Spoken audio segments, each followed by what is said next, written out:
Bonsoir Frédéric. Frédéric Peters, tu es présent cette année à Angoulême pour ton dernier ouvrage à Hama. Alors est-ce que tu peux parler peut-être un peu de la manière dont tu as voulu te positionner sur le terrain de la SF par rapport à Lupus? Est-ce que voilà, comment tu as réfléchi la manière d'engager ce projet de SF pour ne pas reconduire un Lupus 2, on va dire? Alors déjà, la grande différence, c'est dans la façon de faire, tout simplement, techniquement, parce que Lupus, c'était un récit totalement improvisé, mais réellement improvisé, c'est-à-dire que en dessinant la première page, je ne savais pas ce qu'il y avait sur la deuxième, hein. Et donc, assez vite, ça a abouti à un récit qui, en fait, se joue des codes de la science-fiction, s'amuse avec, prend un malin plaisir à imaginer que dans un futur lointain, on continuera à faire du café dans des cafetières italiennes, comme ça, pendant des heures. Un futur où on prend son temps. Et puis c'était aussi un récit qui était du coup très... enfin, qui n'était pas du tout structuré, qui était très en temporalité réelle, directe, comme ça. Et là, la différence, c'est que... Bon, alors, techniquement, c'est aussi improvisé parce qu'il n'y a pas de scénario écrit à l'avance, mais par contre, c'est très réfléchi à l'avance et très construit à l'avance.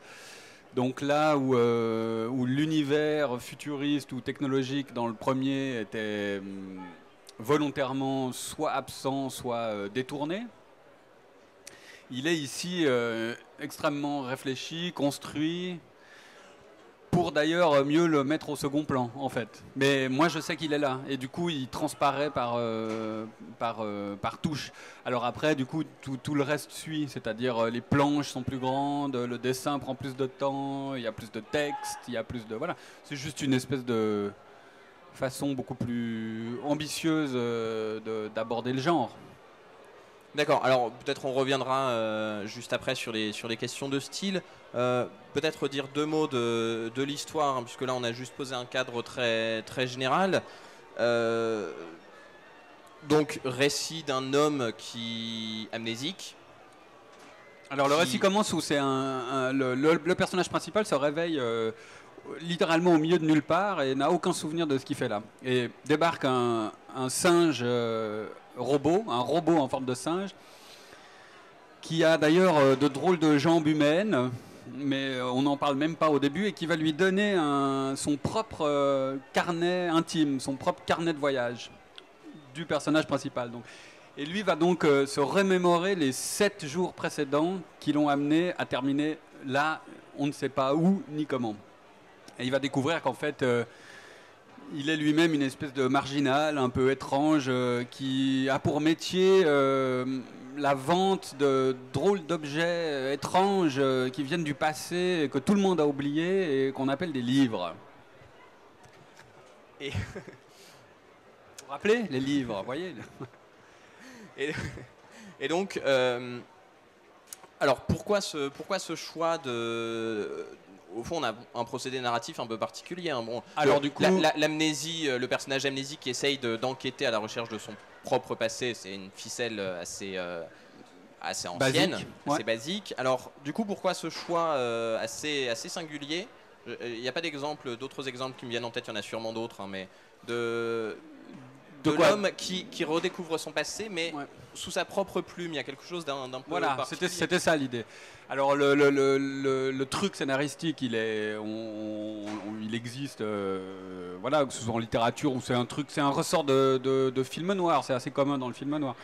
Mais donc ça crée un suspense et une tension qui est très intéressante, mais ça suffit pas. Alors ce qui était intéressant, c'est qu'on vit dans un monde où donc là je parle enfin, on pourrait croire que je parle d'un autre monde à nous d'ailleurs, mais je parle du monde du livre, c'est-à-dire les gens vivent dans un monde où tout l'écrit et le temps lent a totalement disparu.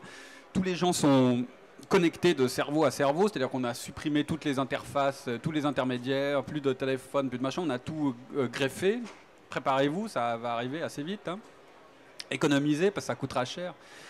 Et donc lui, il vit dans le refus de tout ça. C'est-à-dire qu'il n'a pas tous ces implants, il n'a pas toute cette technologie greffée. Lui, il a une espèce d'idéal de pureté un peu illusoire.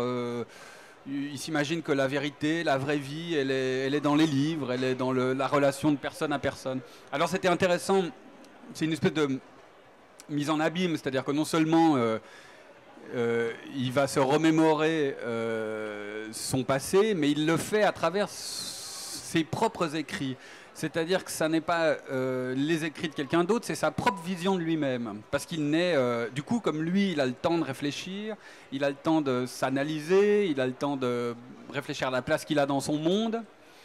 Eh bien, il est sans complaisance. Alors, je trouvais intéressant que non seulement il y ait un ressort de suspense, c'est-à-dire qu'on... Simplement, qu'est-ce qu'il fait là, comment il y est arrivé. C'est avant tout un récit d'aventure, hein, c'est un récit de grande aventure, quoi. Mais en même temps, il y a une dimension psychologique, c'est-à-dire qu'il va se remémorer aussi la vision qu'il a de lui-même et les sentiments qu'il a pour les gens qui l'entourent. Voilà, tout ça m'intéressait, puis ça permettait de faire ce qui, moi, m'intéresse toujours, c'est-à-dire de travailler sur l'écoulement du temps dans le récit. Et là, on a un système de flashback, avec même des flashbacks dans les flashbacks. Donc c'est une construction très complexe, mais ça m'intéressait de rendre tout ça très fluide à la lecture. Ça, c'est ce qui, moi, me passionne. Bon. Oui, non, mais effectivement, de ce point de vue-là, ça marche assez bien. Mais alors, justement, dans la mesure où tu fonctionnes sur un cycle assez long, il est prévu pour combien? 5 tomes, c'est ça? Bon, il n'est pas prévu. Il est pas prévu. Tout le monde veut qu'il soit prévu, mais il n'est pas prévu. Donc je ne sais pas. Est-ce que tu peux nous dire 2 mots un peu sur la manière dont tu as travaillé graphiquement sur ce bouquin? Mais en fait, la différence de style, il n'y a pas de différence de style, en fait. C'est-à-dire que la chose qui a changé, et qui change tout, du coup, c'est la taille des pages. C'est-à-dire que je me rappelle, il y a quelques années, avoir vu des originaux de Forest et de Gillon dans une galerie à Genève. Et... ouais, qui était absolument énorme, qui d'abord était magnifique, mais qui était énorme. C'est-à-dire que moi, j'ai commencé à Pilule Bleue, les originaux, ils étaient A4. Après, je suis passé à un espèce de format un peu plus grand qu'A4. Finalement, je croyais avoir atteint mon maximum avec du A3. Et dans la bande dessinée d'aujourd'hui, contemporaine, où les gens doivent dessiner beaucoup plus vite et des plus grandes paginations, généralement, la taille des originaux a tendance à se réduire par rapport à ce qu'on faisait dans les années 60 et 70. Et moi, j'ai voulu retrouver ça. C'est ce confort du dessin en très grand, quoi. C'est-à-dire, tout d'un coup, s'autoriser à laisser de l'espace autour des personnages, s'autoriser à avoir quand on a des gros plans très détaillés, à pouvoir remplir un décor, simplement. Ça, c'est quelque chose de... Je me rappelle que j'avais des fois un peu une frustration dans Lupus, qui était qu'en noir et blanc. Les pages étaient beaucoup plus petites, donc le trait était beaucoup plus épais. Et des fois, j'étais uniquement dans la suggestion des fonds. Alors, ça fonctionne à plein de moments. Et à d'autres, c'était trop limité. Et là, j'ai voulu ne plus avoir cette limitation-là. Voilà. Du coup, ça prend beaucoup plus de temps à faire, mais le trait devient plus fin. Voilà, les détails deviennent... ouais, c'est plus foisonnant, c'est le terme. En fait, moi, j'ai pas changé grand-chose dans ma façon de dessiner. C'est juste que j'y mets plus de temps, plus d'application, quoi, si on veut, parce que simplement les cases sont plus grandes. Alors c'est amusant parce qu'au fond, dans ce cas-là, ça fait de toi un peu un double de Verloc. C'est-à-dire que dans ton travail comme dans ton personnage, tu es en permanence dans une espèce d'éloge du temps et du temps qui passe et de prendre son temps pour bien faire le boulot et pour faire les choses un peu à l'ancienne, au fond, les auteurs dont tu te réclames. Ouais. Voilà, c'est des grands classiques. Ouais, mais bon... Tu t'identifies à Verloc, hein, c'est ça la... Non, mais alors évidemment, il a un peu la même tête que moi, mais ça, c'est juste parce que j'ai arrêté de tourner autour du pot. Je me dis, la plupart du temps, les personnages principaux, ils me ressemblent vaguement. Et puis, chaque fois que j'ai besoin d'une expression ou d'un truc, parce que c'est eux que je dessine le plus, je regarde dans un miroir, puis après, je dois transposer ça sur la tête de quelqu'un d'autre. Donc, je me suis dit, bon, cette fois, je fais la mienne, comme ça, c'est réglé. Du coup, je peux me permettre de le rendre très myope, ce qui est intéressant, parce que moi, j'ai un rapport avec ma myopie un peu compliqué. Et puis, je trouvais marrant que évidemment, dans un futur lointain, tout ce genre de défauts auront complètement disparu. Sauf lui, qui refuse les modifications génétiques et tout ça. Donc lui, il est myope. Il vit dans un monde, comme ça, dans une espèce de flou permanent, ce qui m'amusait beaucoup. Et oui, alors et du coup, effectivement, non, mais lui, ça n'est pas moi. C'est-à-dire, en fait, c'est une espèce de marginal, un peu réactionnaire. Simplement, c'est un grossissement de certains questionnements que moi j'ai par rapport au monde, mais en fait que tout le monde a ici. C'est-à-dire que quand on se précipite pour acheter un nouveau téléphone avec un joli écran qui brille, on frémit d'impatience, et puis dès qu'on l'a, on se dit mais qu'est-ce que c'est que cette connerie en fait? Qu'est-ce que je fais avec ce machin?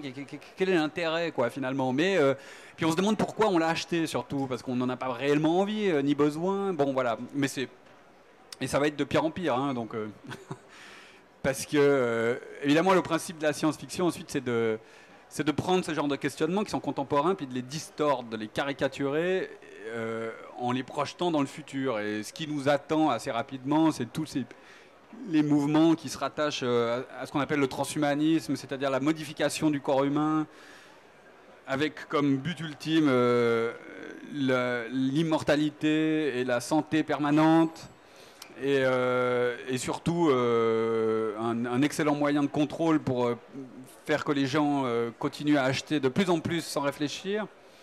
Ce qui est déjà le cas avec les téléphones, puisque maintenant on va pouvoir payer avec son téléphone, comme ça on n'a même plus besoin de faire le geste de sortir un porte-monnaie, donc on réfléchit de moins en moins quand on achète, tout ça est merveilleux, merveilleusement conçu en tout cas. Alors, mais en même temps, moi j'ai un rapport beaucoup plus ambigu que lui avec tout ça, parce que j'en profite de la technologie et je vis avec des gens qui ont des maladies chroniques et qui sont donc maintenus en vie, pour mon plus grand bonheur et le leur, grâce à la puissance de la technologie. Parce que la technologie, c'est pas que des écrans, c'est aussi la médecine, voilà. Et donc j'ai un rapport complexe avec tout ça, moi, très ambigu, pas du tout résolu en tout cas. Lui, il est beaucoup plus... oui, beaucoup plus radical, il refuse les implants. Voilà. Il a un truc... beaucoup trop dogmatique pour moi en fait. Mais ça m'intéressait de traiter tout ça. Alors après, il se retrouve avec la même tête que moi, il se trouve que sa fille a la même tête que ma fille. C'est des histoires... en fait, vous n'êtes pas censé me voir, donc vous n'êtes pas censé le savoir. Voilà. Peut-être, je voudrais juste dire un mot pour conseiller aux gens qui ne le connaissent pas d'aller jeter un œil sur le blog qui accompagne le livre, puisque Frédéric Peters a lancé un blog qui permet de suivre toute la genèse, les influences, ouais, etc. Et j'ai vu que tu avais d'ailleurs mis des dédicaces en ligne ces derniers jours. Oui, ça m'arrive. Juste pour préciser que je suis pas là et que je pars en dédicace. Et la dernière chose que je voulais te demander, c'est le deuxième tome. Il est prévu pour... J'aimerais bien qu'il sorte une fois par année, toujours à la même période. Donc là, on table sur octobre de nouveau. D'accord. Ouais, il est en route et je ne fais que ça. Ça participe à la mécanique aussi, c'est-à-dire d'être en totale immersion et de ne faire que ça. Bon, bah tant mieux, parce que là, moi, je suis totalement accro et ça je suis impatient d'avoir la suite. Ça Merci arrive. Frédéric. Merci à toi.